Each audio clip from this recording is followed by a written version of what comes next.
Bonjour et bienvenue à notre périple vers l'Ouest américain à la découverte de l'État du Colorado, partie 3. On est présentement en route vers Colorado Springs.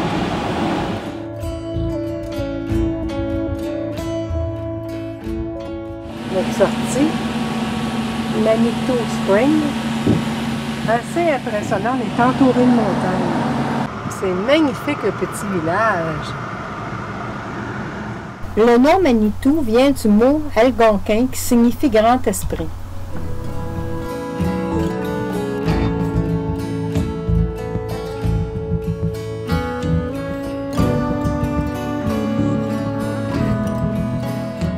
La ville de Manitou Springs possède 8 fontaines de sources d'eau minérale qui peuvent être goûtées.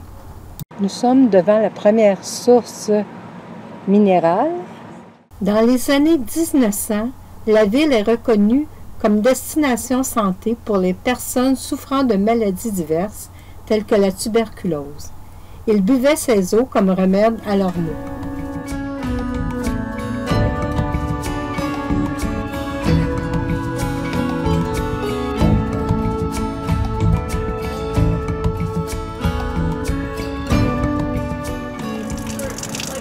Ici, nous sommes à la Healing Water, dans le Souchon Spring Park. On va goûter à cette source d'eau.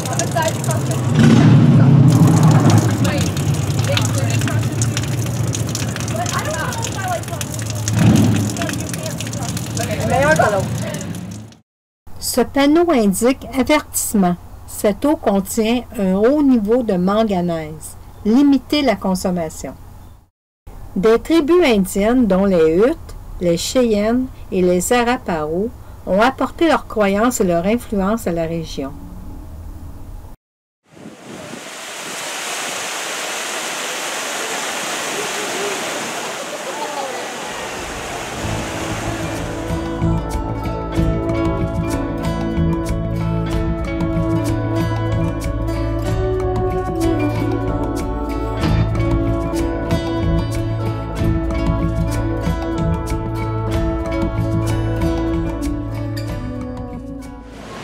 Actuellement, nous sommes à la Cheyenne Spring. Je vais goûter à ça.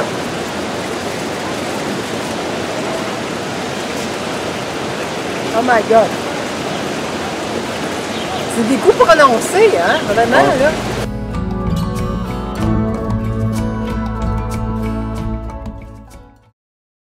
De l'eau minéralisante.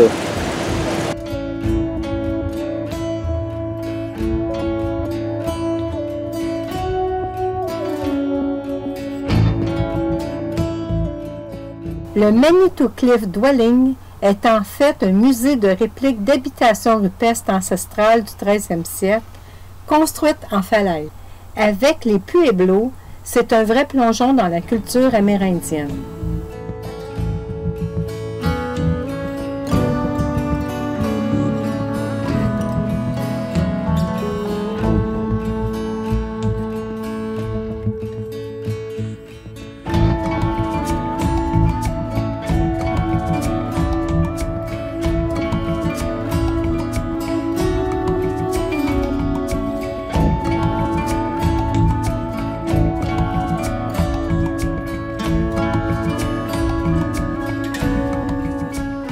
Le soir venu, avec quelques branches ramassées ici et là, il créait ses tipis pour se tenir au chaud pour la nuit.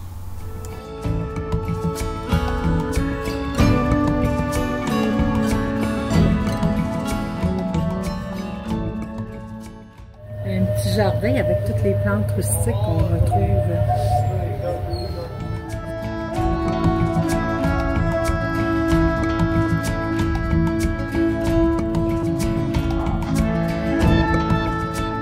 Notez que plus loin dans les vidéos de notre voyage vers l'ouest, on en visitera des authentiques, à suivre dans les prochaines parties.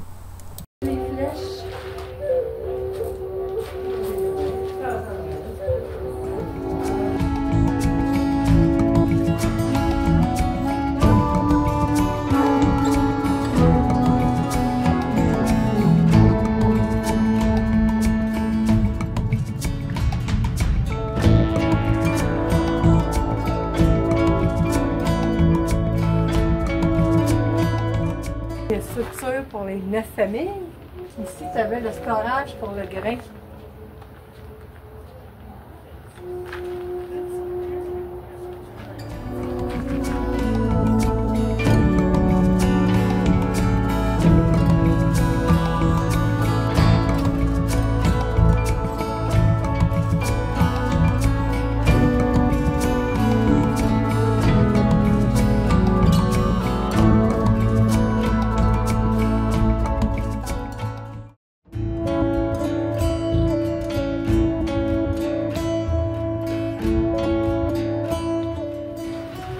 C'est un vrai labyrinthe, hein, en passant, là, faut suivre les flèches. Comme les Indiens, c'est des structures indiennes, il faut suivre les flèches.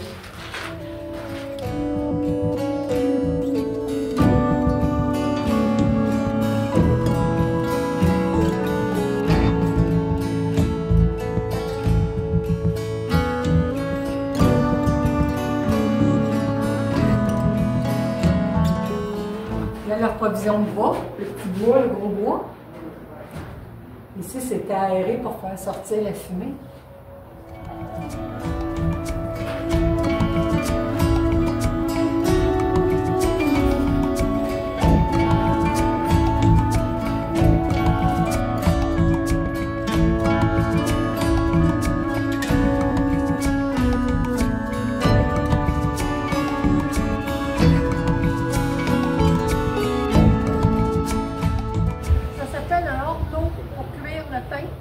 Celui-là, il a été construit par le chef Nicholville en 1920.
Bienvenue à Garden of the Gods. La provenance de ce nom vient d'un certain Rufus B. Campbell qui s'est exclamé en découvrant les lieux. C'est un endroit propice pour les dieux. Alors le nom lui est resté.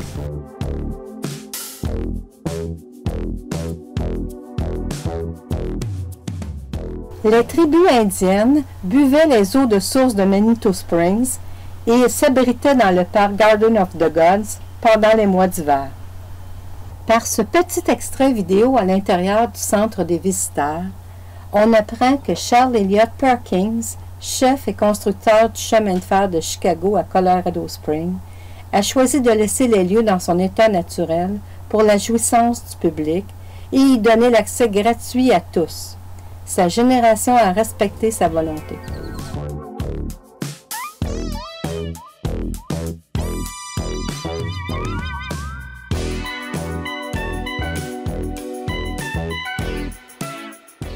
À nous maintenant de découvrir ce lieu enchanteur, paradis des photographes.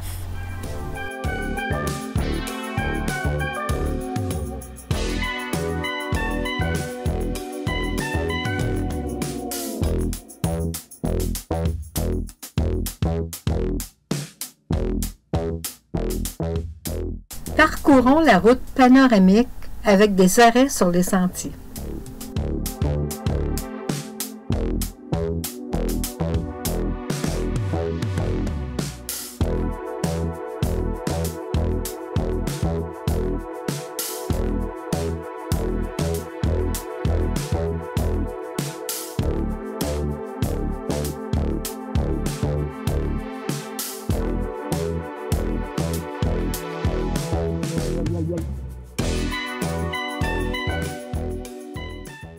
premier parking d'arrêt pour la découverte. Ah.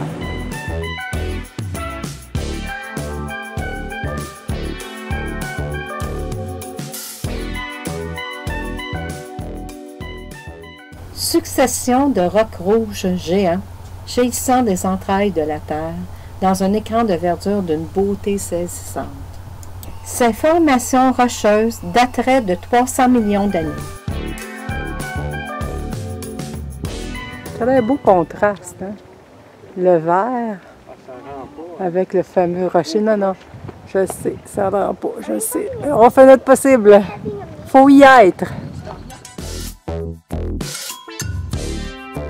On constate que les trous dans le roc servent de cachette aux oiseaux. Au sommet, un alpiniste admire le paysage. Alors, on reprend la route, on continue à monter jusqu'au prochain parking. Date, Louis, es-tu impressionné? Vraiment très beau. Vraiment beau. Paysage à couper le souffle. Ah oui. C'est bien fait de partir tôt, hein? Il est 11 heures, puis les stationnements sont déjà pas mal tôt. Il y en a des petits, puis il y en a des gros, c'est ça qui arrive. Hein? La route serpente dans la montagne. C'est une petite brise en haut. Le plus haut parking. High Point.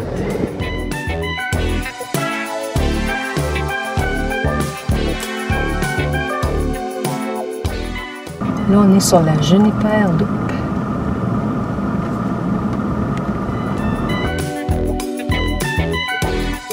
Cette formation rocheuse me fait penser à une géante fourmilière.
Une vieille brouette, c'est en fait un tas de fleurs.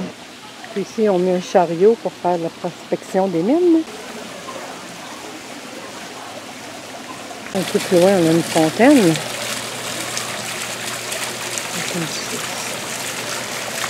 Vraiment un beau décor. C'est très invitant.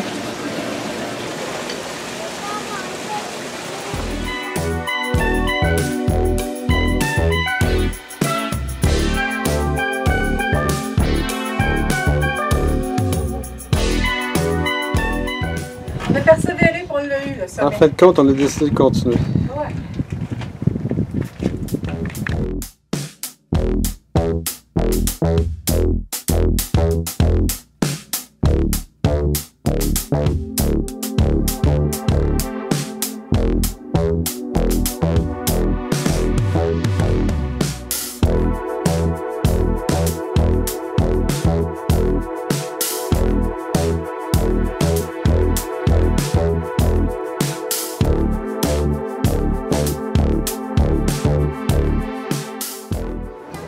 La roche qui se balance sur un autre rocher, elle est estimée à 70 tonnes.